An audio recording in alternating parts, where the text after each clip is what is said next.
the Awaken Your Ego podcast with Joanne and Ariana. We are a health podcast that explores topics to do with biohacking and self-discovery. We are also on the self-discovery journey, and we want to attract listeners that are doing the same in order to help them realize they're not alone. Ego differs from conventional medical spas and wellness centers.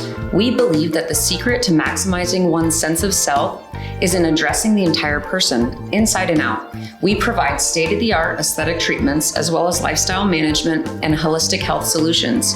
We aim to please with our efficient and friendly customer service and guarantee with our scientifically proven alternative therapies and lifestyle optimizations that every patient will leave our care with a boosted ego. Our goal is to help our patients realize the necessity of self-care and to encourage them to prioritize their health and wellness goals. When we make self-care and confidence a priority, then we're able to bring to light our potential for happiness and growth. This podcast is a way to expand our reach so that we are able to spread the word on the importance of self, the whole self, inside and out. This podcast is for educational purposes only. Please reach out to your medical provider if you have questions about any of the treatments we discuss to see if it's a right fit for you. Now on to our show.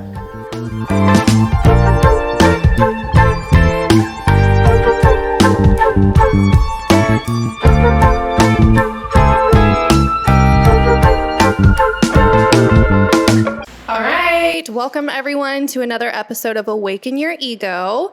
Today we have a special guest with us, Brenna, filling in for Ariana. Hi, I'm not that special. She's usually behind the scenes, but today she's up here joining us. And then we have Dr.Nina joining us again. Hi everyone. Hello. Hi, Dr.Nina. So today we wanted to focus on bioidentical hormones, right? So that's the focus. Yep.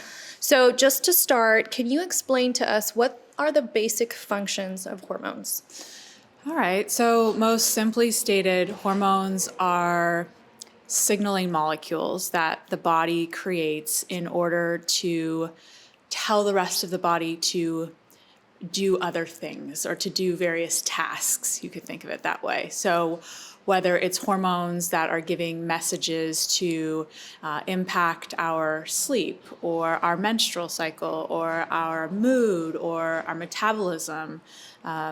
Like I said, they're signaling molecules. They signal when things should happen, when things should start, stop. That would be a good summary, I think. Okay. I feel like I watched a video and people were explaining it as like the software. Whereas like the body's like the computer and then your hormones are kind of the software telling it what to do. Okay, yeah, I like that. And I was like, I get it. Like I feel like I've heard hormones is like this, hormones, we all have hormones. They make us feel crazy. I don't really get what they do, but they make us crazy. Sometimes we need to update that software. Yes. So that's what I was like, oh yeah, that makes sense to me. So I like that you explained it that way too. So I understand that hormones go through phases, correct? When it comes to the cycle or the menstrual cycle. Yeah. So can you kind of explain to us what those phases are and how the hormones are affected during each? Yeah, so I'll make just a quick clarification just for anyone out there who needs this and who it would be helpful for. So hormones, a lot of times I will say hormones and people automatically think hormones, okay, that means women, periods, menopause, all these things come to mind. And sure, that's true. But also we have many different hormones. We have our hormones that are released from the brain, which then connect down to another part of our brain and then to the other glands in our body. We have our thyroid hormone, we have pancreatic hormones, we have adrenal hormones, and then I think what you're alluding to are the ovarian hormones. And the ovarian hormones, we'll keep this simple today. So the ovarian hormones, estrogen, progesterone, and testosterone, are the ones that are going to be related to the menstrual cycle. There's two other hormones, FSH and LH, which come from up in the brain, but we're not going to get too much into a deep dive about those today. And so your question was about the different phases of the cycle. And if I'm correct, you'd also asked about what's happening with the female hormones during those phases? Yes. Okay, got it. So the first phase is the follicular phase. And the follicular phase is day 1 through 14. So day 1 is the first day that you bleed. and then you count 14 days forward. That's your follicular phase. The second phase is the second phase is, is the, it's had a little bit of a coffee need there, is the luteal phase. The luteal phase is going to be days 15 until 28, or if not 28, it's until you bleed. If you bleed, then you're back on day 1 again, and it just kind of starts over. Exactly. So then what's happening with the hormones was the second part of that question, right? So day 1, you start bleeding. That first day 1 to 14, at the beginning, during the first few days, your hormones are really low during that time. You know, estrogen, progesterone, testosterone are pretty low. You're starting to maybe see estrogen starting to increase, particularly towards the end of week 1, estrogen's climbing. Then we move into week 2, which is also part of that follicular phase. This is when we're really starting to see estrogen and testosterone as well hit their peak points. And then at around day 15, we're going to see estrogen drop off, and this is when progesterone starts climbing. Estrogen will climb back up a little bit more and dive down again, but it's mostly in that second phase, days 15 to 28, that luteal phase, that we see that progesterone climbing. This is when the development of the uterine lining is happening. And then in week 4, we start to see everything going back down again, and this is right before you're going to start bleeding again. So day 1, it's almost like day 1 you're bleeding low estrogen. So why? I'm guessing the estrogen's low because that's signaling for our uterus to shed the lining of the uterus, right? The progesterone declining. Oh, is actually the signal. Got it. Yeah. So that tells the body it's time to, because the egg has not been fertilized and the progesterone's working to keep that uterine lining building and fluffy and healthy for that egg in case there's going to be implantation. In case there's going to be sleepover. Yes, in case there's going to be a baby and there's going to be, that hangout for 9 months. But if it's not going to happen, the progesterone's like, okay, bye-bye. And then the uterine lining sloughs off and you have your menstrual cycle. The estrogen piece is more related to, that would be another deep dive. So we'll just follicular phase, probably, right? It is exactly, yeah. So with that, and with the egg release, with that rise and drop of the hormones, does that explain why most women have a lot of symptoms? Well, yeah. So So let's see. So let's say week 4. So that's the week before you're bleeding, and oftentimes women will complain of more of the PMS symptoms. A lot of that is related to the declining hormones that are happening, especially the last few days, because that's when the progesterone and estrogen are getting to their lowest point. And during the first couple days of your cycle, especially, you probably notice, or any ladies out there, you probably notice that's when you're like, just feeling kind of low energy, or, mood might be lower. You don't feel like doing much. Well, and sometimes it's hard. Well, I really like having like a regular period. I've always been pretty regular, and now that I've been tracking it too, it's been really helpful for me to understand like where I am in my cycle, why I might be feeling tired.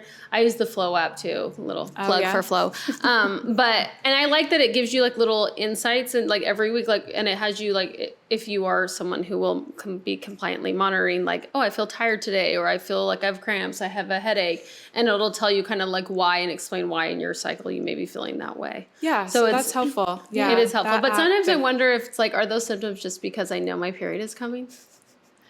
Like, are you just making it up in your mind? No, I feel crazy. I mean, I don't know. Do you ever feel that way? Like, am I actually PMSing, or am I crazy all the time? like I feel like I played this gaslighting game with myself. No, you probably are. But then, I think we'll probably get into this in a bit. Like, there's things that you can do to reduce those symptoms. So.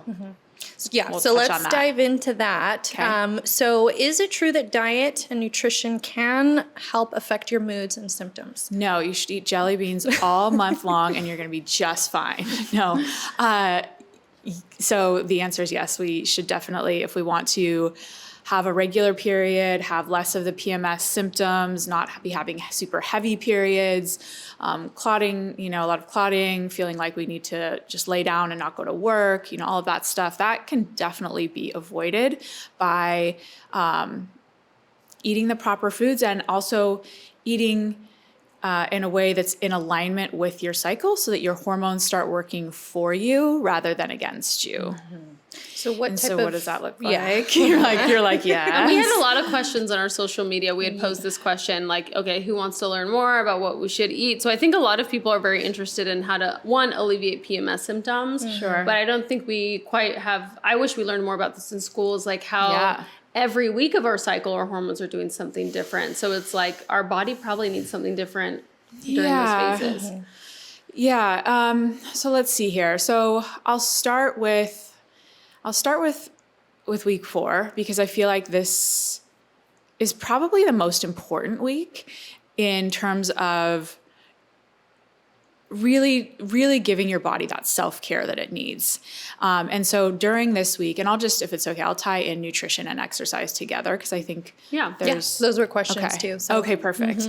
Those are like our biggest questions. We're like exercise, nutrition, PMS. Okay. All right. Good. Well, then I'll go for that. So week 4, this is the week before you're bleeding. This is where you're probably having most of those PMS symptoms. It's where we need to practice the most self-care, not be trying to do, fasting isn't going to be good this week, trying to, restrict foods that you're eating or starting in on a new dietary plan.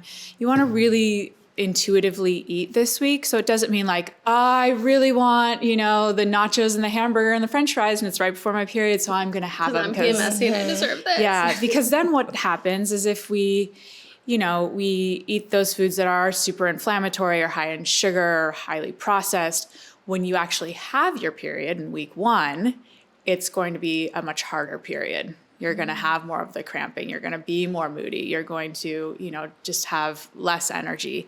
So we want to be preparing ourselves week 4. Like we're about to bleed. We want to give ourselves, enough food. Make sure that, you're eating enough, and not restricting, too significantly. Again, not gorging, but not restricting. This isn't the time to be challenging your body nutritionally. And same with exercise, like heavy HIIT workouts, not a good idea.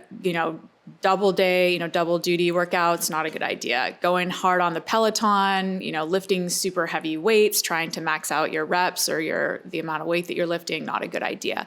But go ahead and exercise. Do the more gentle things. Do the Pilates, do, the less intense yoga, do the swimming, do, the hiking if that works for you. Not the high impact training. Yeah, but keep your body moving. We do want to ideally we want to be exercising throughout our cycle for optimization all the way around. And this is all during like the This is week 4. Yeah. So then when we get into week 1, like I said before, those first few days, you're like, because the hormones are still low, we haven't started ramping back up again. We still want to be getting in plenty of nourishing food, and not restricting too much, not asking too much of our bodies from an exercise standpoint. However, as we get into kind of like the middle of week 1, and then through week 2, we're seeing estrogen climbing, testosterone climbing, through the end of week 2. Having this increased amount of estrogen, that actually works as an appetite suppressant to your body. So if you start to tune into things, you'll probably notice like around day 3, probably until you ovulate, which is like days 12 to 14, you're not as hungry. You can get away with eating more of like a ketogenic style diet.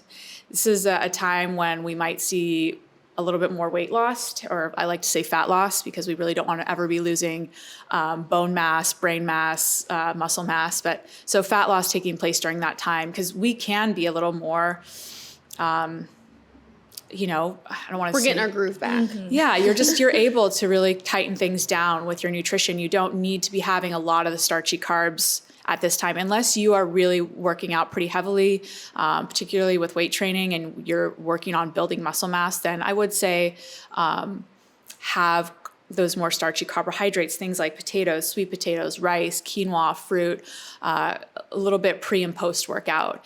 But otherwise, you can also go on more of like a ketogenic type diet. I like to do kind of like a higher veg ketogenic diet, maybe around 50 grams of carbohydrates. And again, with your workouts, this is the time to push it. I'd say like days like maybe 3-4 to ovulation, like around day 14, go for it. Like heaviest weights that you can, if you could do 15-pound overhead press, can you do the 17.5s? Can you do the 20-pound? Can we start to really build that muscle mass? We've got testosterone with us at that time. That's going to also help with that tissue regeneration and really help to power through our workouts too. However, when we do move into week 3, so this is after ovulation, this is after the egg has been released, we're going to see right after we ovulate, estrogen goes down real quick for like 2 days. So you might notice during that time that you're feeling kind of like, oh man, I feel like I just ran a marathon and I'm so tired. I'm like, what's happening? Oh my gosh. And like then I know these 2 days in my cycle. Like I know them. Yeah. And sometimes women will often ask, they're like, hey, well, how can I tell when I'm ovulating? And I know this wasn't something you guys asked, but I'm just going to throw it out there. And it's because I think it's very helpful. Some women can tell because you'll usually your ovaries take turns. They like to play fair. So 1 month it's the eggs released from the right side, the right ovary. The next month it's the left side, and then they rotate. Yeah. So sometimes women will feel a little bit of just like a slight little cramping pain right around the area of the ovary. That's when you are ovulating.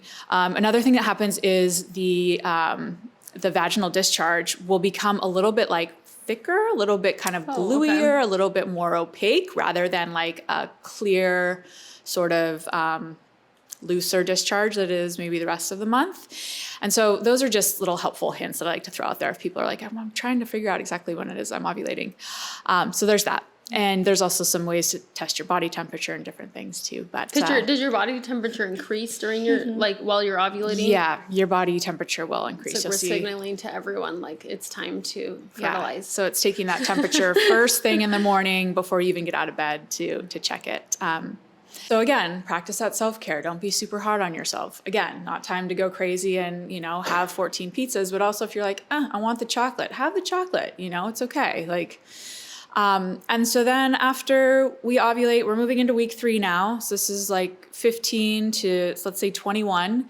And at that time, this is when we're really seeing progesterone elevating, and it's building that endometrial lining, right? And it's different in perimenopause because a lot of women, we won't go down that rabbit hole now, we'll save that for another one. But with a regular menstrual cycle, we want to see progesterone rising up. What happens with this is that progesterone does bind to our GABA receptors in the brain. So GABA is a neurotransmitter. It's a chemical signaler in the brain. Progesterone can bind to it and can help us to feel more relaxed. Can help us to sleep better. A lot of women will notice that 3rd week that they're like sleeping really good. Also sometimes week 2 with that rise in estrogen, people notice they're sleeping really good. Sometimes with progesterone deficiency, where we're supposed to have that rising progesterone in week 3 and we don't, women will start noticing, I'm not sleeping well because that progesterone, there's not enough to bind to the GABA receptors in the brain. The GABA helps us to feel chill, sleep, lessens anxiety. So if women are having more anxiety, sleep problems during that second half of the cycle, we're thinking, maybe we need some progesterone balancing or progesterone support during that time. Do you recommend taking GABA supplements? I'll get to, I'm going to keep track of this thought. Section. Sorry. Yes. So progesterone, one of the other things that it does is it increases your hunger level a little bit. So you may notice, like we said, estrogen's that appetite suppressant. Progesterone, you may be a little bit hungrier.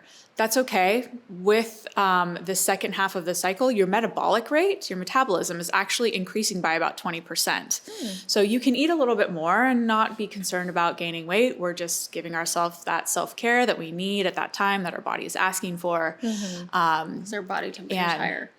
That's also true at that So time. that makes sense. No, I mean, it all makes sense. I get it. Okay. And then and so we'll tie in exercise as well. It kind of depends on the person and where they are at. If they're needing that extra progesterone support and that's not balanced yet, they may need to not be working out quite as hard or the intensity quite as much during week 3 as in week 2. Other women, if their progesterone, they're feeling pretty good, they've got the energy, they're not feeling tired after their workouts, they're not having trouble sleeping during week 3, they can go ahead and work out at a pretty significant intensity, pretty heavy weights, that sort of thing. Week 4, again, as we talked about before, everything's starting to decline, especially towards that tail end of the week. And so we already talked about we talked about what's happening with the hormones. And we talked about nutrition, I think, with that. So, giving ourselves the nutrition we need and kind of backing down off the exercise so that when we bleed back to week 1, our period's not a nightmare. Got it. So it would be nice if we would all it sounds like all of our workout routines should be kind of around our cycles. Yeah. Like the way and your nutrition too, Yeah. really. Yeah, it can be a huge game changer when people start to implement these things. And the first part of it's really just self-awareness and tracking your cycle. Yeah, listening to your bodies and being in tune with yourself. Because everyone, I'm assuming generally it's kind of similar, but everyone might be a little different as far as their cycles, right? Like how long the days last and when. And when I say return. 28 days, this is an average. It's also normal for a woman to have a period that's, a cycle that's 26 days, in between bleed day 1 to the next bleed day. It's also normal to go up to like 31 days, and it can fluctuate a little bit. When we start to see the menstrual cycle becoming shorter and shorter, like 21 days, 24 days, or maybe you skip a period and then it comes back, that's when we're knowing, we're in that perimenopausal state, or when we're starting to notice that progesterone piece, for example, is because that's the hormone that generally declines between estrogen and progesterone anyway, declines first in our mid to late 30s. So that's also a time when we may notice some changes. I started to track. So I wanted to get into supplements now. Okay. So are there any supplements that you recommend that patients can take to help alleviate symptoms? Sure. Yeah. So magnesium would be one of them. I really like magnesium glycinate or magnesium threonate. Reason being is that a couple of reasons. So magnesium is very calming to the nervous system. It also helps progesterone to work better. And we know that progesterone is important for binding to the GABA receptors and then being able to instill those feelings of calmness and better sleep. And if I didn't already say this, it's great for relaxing musculature. So if you're someone who gets crampy or achy, joints hurting, the magnesium's super helpful. So, 400 milligrams is usually sufficient, I think, on a daily basis. But then when you get into that week 3 and week 4, going ahead and taking 400 milligrams twice a day is optimal for a lot of women. Another one that I really like is curcumin. And you want to be careful what brand. You have a lot of patients that I see that get their curcumin or their turmeric. So curcumin is the active component of turmeric. You've probably seen turmeric at the grocery store or on menus and things like that. You want to be careful where you get your curcumin because some of it just really is not bioavailable, so well absorbed by the body, or it's not concentrated, or it's not really active. That said, if you can find a good one, or if you need to reach out to us, I have my favorites. That also is really great as an anti-inflammatory. And so it can help with pain, with headaches, with cramping, with those kinds of things around your cycle. And it's also a great detoxifier for the liver. And our liver is really helpful in processing our hormones. So that's another good reason for the curcumin. And then if I had to pick, I'll go 2 more. Another one would be fish oil. Again, so important to get good quality fish oil. That's something that I would talk to a practitioner about because fish oils, you want to make sure that they come from a good source. Otherwise, you are better off not taking them. They can cause more harm than good. Reason for that is that fish oil, if it's derived from fish that are not freshly caught or are caught from places that have, farmed fish. Yeah, so those fish could have a lot of heavy metals or other toxins called PCBs or dioxanes, which actually just cause a lot more harm to your body than good. Yeah. But if you get a good quality fish oil, it's providing the body with a lot of them. It's like a highly concentrated form of omega-3, so that you're not sitting there and eating an entire salmon, every single day, which again it's going to have those anti-inflammatory effects and just helps out the body overall when it comes to your menstrual cycle. The last one would be iron. Not every woman needs iron, so this is something we want to test for and make sure that it's that it's indicated. Also, if a woman's not cycling, she may very well not need iron, and it could be toxic. So again, another reason to test. But optimizing your iron levels is hugely important for female health, for your menstrual cycle, for hormone balance. Okay, so how does birth control affect hormones? That was one of our questions from Instagram. Okay. Or is that a completely different topic? Well, I think I can touch on it a little bit. Birth control and the menstrual cycle. So what birth control does is it's synthetic estrogen and or progesterone, and let's just say a birth control pill or, an IUD that has hormonal birth control in it. So it's a synthetic hormone. It's giving your body hormones from the outside in, right? Rather than our ovaries that are producing what's called endogenous or inside, like internally producing estrogen and progesterone. And so the birth control, the hormonal birth control reduces our own production, reduces and or shuts down our own production of our progesterone and estrogen. And so some people notice some improvements with like if they're having really heavy cycles or painful cycles, but there also can be, different side effects from taking birth control, particularly long-term, creating long-term hormonal imbalance, say when you try to get off of them, or causing acne when you try to get off of them, or disrupting other we talked about hormones in the other parts of the body, so like your thyroid, which is your master metabolism gland, or our adrenal glands, two little glands that sit on the tops of the kidneys. Birth control can impact those as well, impacting our energy, our sleep, our immune system function. So the whole hormonal system, not just ovaries, but that whole hormonal system, it's and I've said this before, I think, maybe in another video that we've done together, but that whole hormonal system, it's like a symphony, and you want it to all be like, everyone to be doing their job, the thyroid and the adrenals and the ovaries, and not that I'm sitting here giving medical advice saying don't take birth control pills, but one of the things that can happen when you take them is that you disrupt that balance, and we start to see different things dysfunction in the body. So that's the quick and dirty explanation. Well, but like, would the same rules apply as far as like taking care of your body the way we kind of talked about? Because your hormones, even though on birth control, are still kind of rising and dropping, I would assume similarly to your cycle. I mean, would you still give the same recommendations as far as like how they should kind of take care of themselves? Yeah, the eating and nutrition exercises, the eating and nutrition recommendations would still be the same. Okay. Yeah. So because you said birth control is basically like taking a hormone, right? A synthetic. How does that compare to a bioidentical hormone when you're deficient and you need it for balancing? Yeah, so that's different. Like when we start to enter perimenopause, which I should probably make a clarification here. So sometimes folks will use the words like perimenopause and menopause is the same thing, but really perimenopause is the years when your hormones are starting to become imbalanced and your cycles might become irregular, or you might have a lot more of those PMS symptoms happening. You might start to have like a lot of women have a lot heavier cycles, a lot more clots.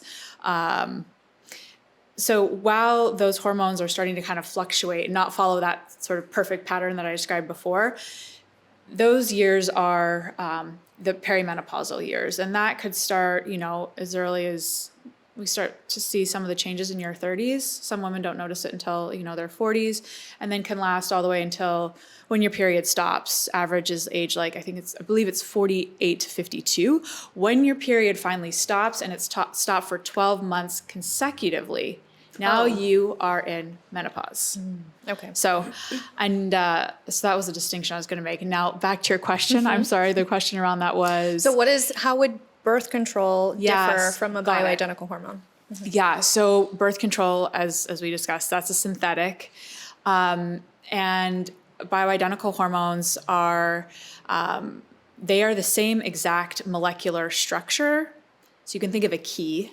They're the same exact structure, just like a human hormone, same structure as a human hormone. So that key, that bioidentical hormone, it is created at a pharmacy, but it's it's created in that same structure, that same, think of a key, as a human hormone, it's going to bind to the receptor on the cell the same way that a human hormone would. And if we can have a hormone bind to a cell the same way that, like, here's my little instructions here, the same way that a human hormone would, we're going to have it work in the same way that a human hormone would. And oftentimes the synthetics just don't work as well. There's also other side effects that we've seen. You have increased risk for cancers, for female cancers, for example, with using synthetic hormones. So that's a big difference there. Okay. Yeah. We just don't see with the bioidenticals. So if a patient would like to establish with you for hormone balancing, what does the process typically look like?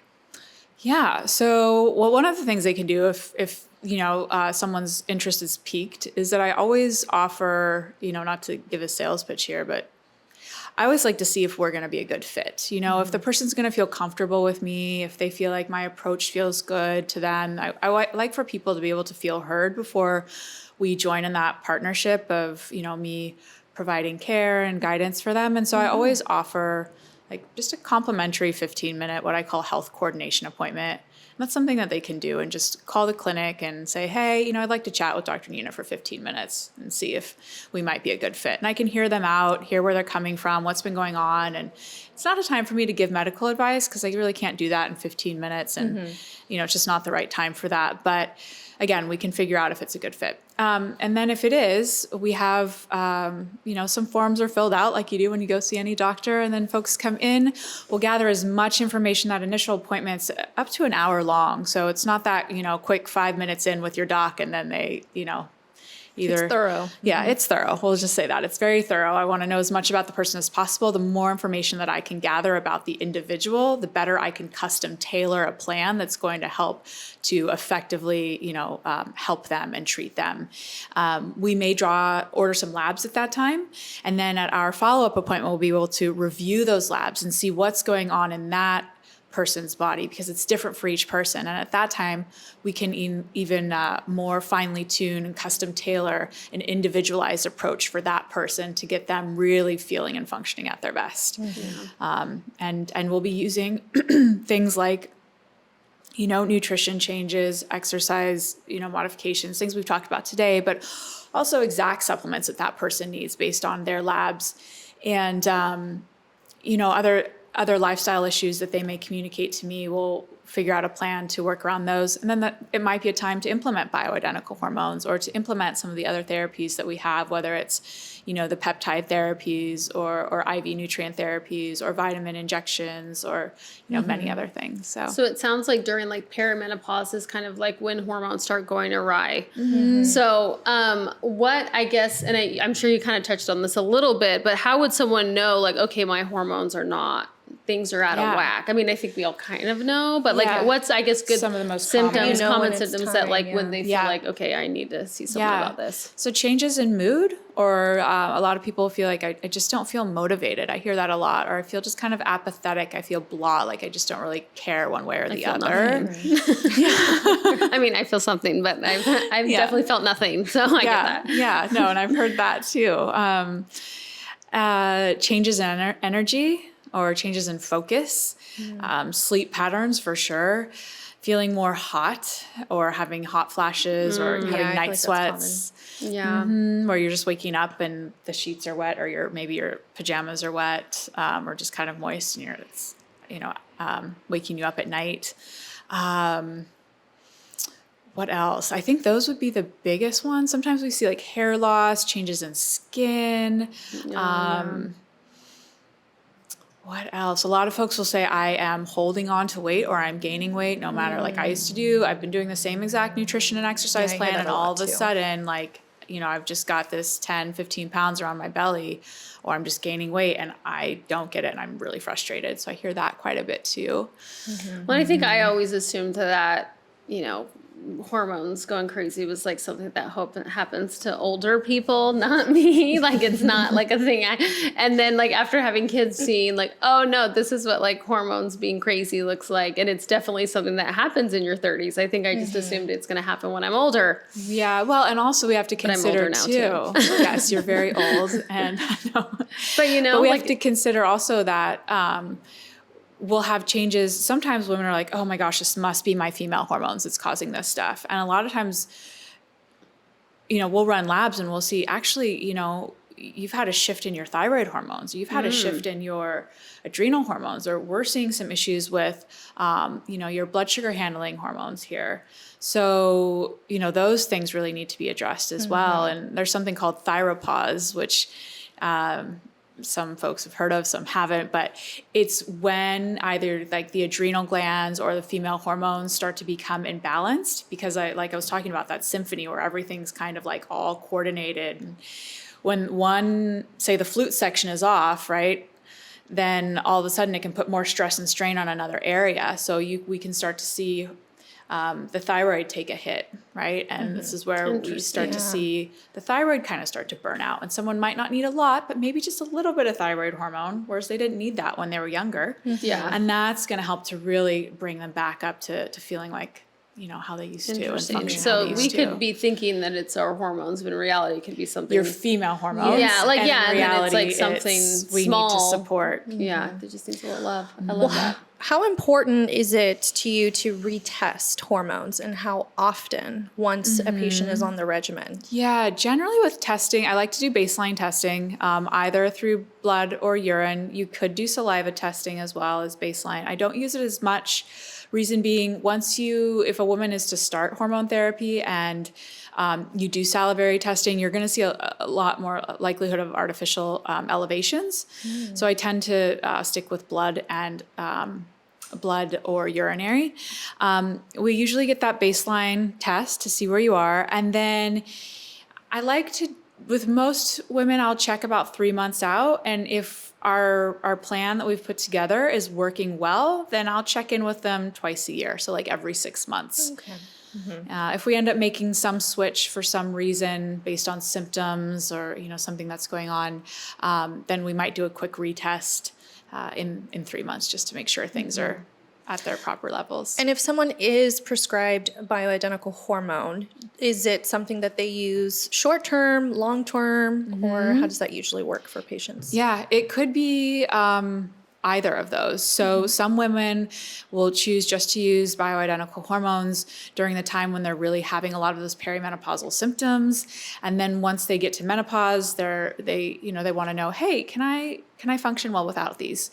And so they'll transition off of them, and some decide to stay off. Some will decide to stay on because they notice when they're off of them, they just don't feel good. And as long as we're retesting and we're keeping someone in a healthy range, not too much and not too little, because both can be dangerous to the body, then it's fine to continue on the bioidenticals. We want to keep in mind, even if you don't notice like, oh, well, my energy's fine and my mood is fine and my sleep is fine, we do want to also remember that estrogen protects the brain, the heart, and the bones, and progesterone protects the breast. So those sometimes are reasons why people continue on with hormone therapy, even though they're not necessarily noticing the difference. Yeah. We can see that, you know, their DEXA scan for checking for osteoporosis is improved when they're on estrogen, or, you know, there can be other examples too, so. Interesting. Awesome. Okay.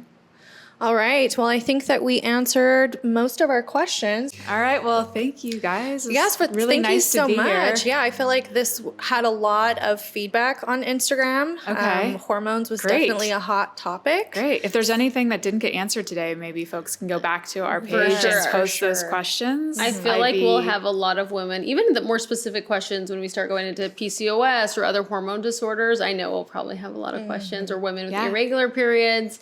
So I'm excited to hear more about that and more female sexual health and all of it. So, all right. Yes, well, thanks we again will for powwow joining again. us. Thank you. thanks, Nina. All right. All right. Thank you for listening to Awaken Your Ego, a podcast that explores biohacking and self-discovery. We hope you follow us on Instagram and Facebook to stay up to date on what we're working on in your area.